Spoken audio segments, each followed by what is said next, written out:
I asked the guys to cook up a little bit of a list based upon like all-time DFW greats and what was holding them back. So like Dirk, right, was the whole soft label and lack of toughness and how you can body him up and get under him. He obviously overcame that. I know Bobby doesn't want to hear it, but Dak Prescott and Tony Romo, same thing. Playoff choker. Choppy never really believed in it for Tony, and if you did believe in it, he never overcame it. Dak is obviously not overcoming it right now. Who else did you guys have on your lists? Well, obviously with Romo, I never thought it was necessarily fair. I thought it's because it started with the fumble in Seattle, and every player on that team says that was a bad ball. Every single one I talked to about it, they all said K-ball. It's a K-ball. Yeah, it was slick. I mean, look at the ball. It was slick. You could tell it was slick. It was stupid. I also blame Parcells. I just want to say, if you had anybody trying to claim the ball was too slippery for Dak, nobody would give that as a pass. I just want to point that out. That was a different ball. First of all, and I blame Bill. Yes. Bill never should have had him in that position. Why was he still holding? He was the starting quarterback at that point. Yeah. Have the punter do it. It was Maverick Breyer or whatever. Or if he, I don't even know if Rick Breyer was there yet. Toby Goen. Whatever. Have them do it. The Rangers were tough. I eventually settled on Joey Gallo. His Achilles heel was making contact. Yeah. That was his problem. With Josh Hamilton's son. Hamilton, he had to overcome the sun. Yeah. Sinatra syndrome, blue eyes. It had only been there for 5 billion years or whatever. I mean, it was new to him. He hadn't done it. Theirs has always been pitching. They can't find it. Dak, the Cowboys, it was they've had to overcome their coaching. They had to overcome Jason Garrett or Mike McCarthy or Wade Phillips. I mean, they had to overcome coaching too. The problem is that there's 3 main ones in DFW that stand out. It's Dirk, it's Dak, it's Romo. That's it. The Rangers don't really have a genuine one dude that I think had overcome some major Achilles heel. There was discussion, I think, about Corey Seager's lone wolf approach. That some people were like, is he enough of a team guy to be able to be the best player and lead a baseball team? And I think you saw down the stretch, we all took note of when he hit that big home run against Arizona, how much he was embraced by his teammates and how much he leaned to that. He was the one at the parade who stood up there and dunked on the Astros when nobody else was. So I think he showed he's become more of a team guy than the narrative that surrounded him when he first got here. We got to throw Micah in this. What would you say Micah's is? Social media impressions. I don't know. Can he overcome that? Honestly, is there selfishness? Yeah, Micah's thing is can you be a team player?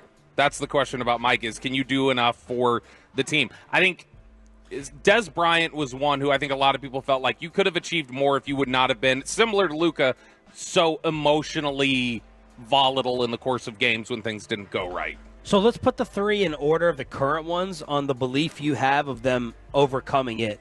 With Micah, personality / approach, attitude, selfishness. Dak, big games. That's the one for him, over 500 and playoffs. Yeah, it's beating better teams. And Luka, composure.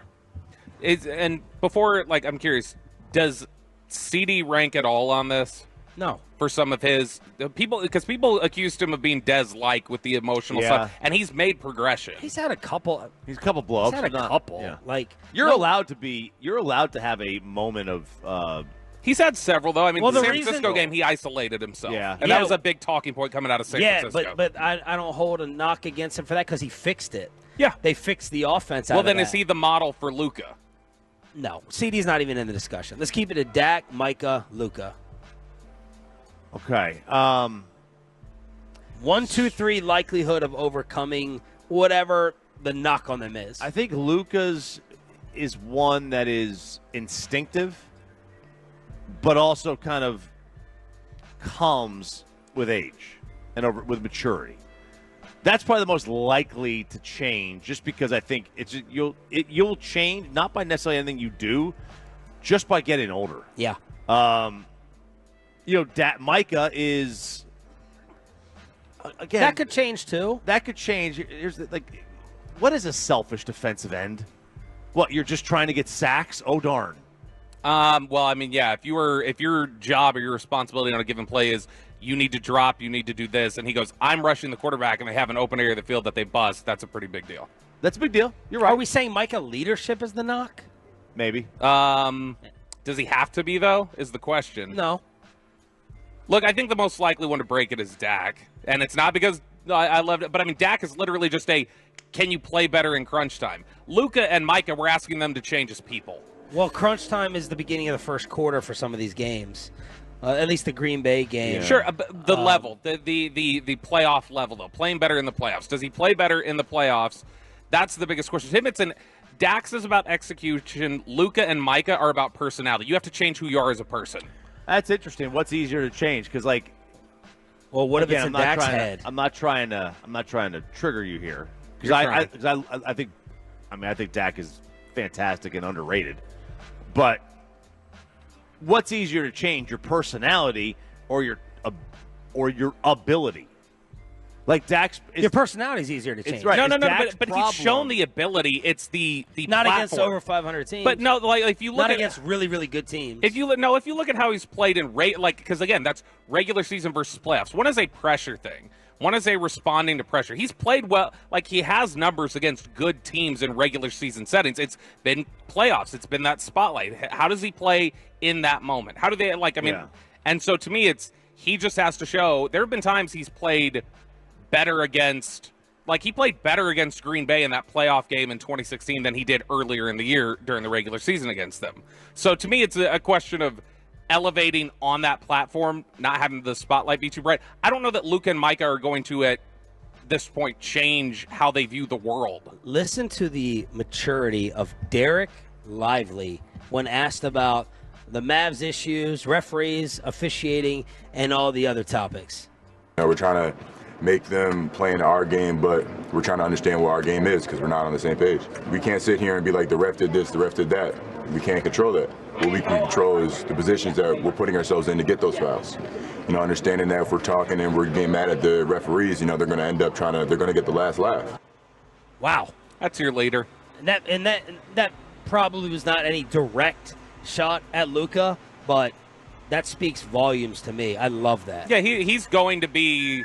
He really is Tyson Chandler, not just in the way that he plays the game, but a lot of those leadership traits. And when I say that's your leader, I don't mean right now. Kyrie is kind of the leader for them right now, but into the future, like the next 6-7 years, the guy who is going to be the locker room leader is Derek Lively, and you can hear that. All right, any good texts on this before we get to the junk drawer? 877-881-1053. Bobby, I know reading for you is difficult right now. Ooh, I don't know. 214, Micah is talented, opinionated, and loud. He is a leader. The question is whether he's a good or a bad one. I don't think he is a leader. I think a lot of guys block out some of the stuff that he has to say.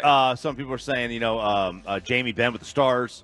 Elvis was the World Series choker or the playoff joker. I don't know about that. He just couldn't hit.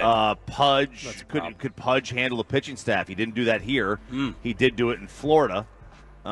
Josh Hamilton did have demons of his own to overcome. Sure. Personal demons that he did overcome, but he didn't have to do that here. He had already overcome them for the most part when he got here, but he did have issues towards the end. The whole Sherlock's thing. So that's basically a lot of that. Romo obviously was a major part too.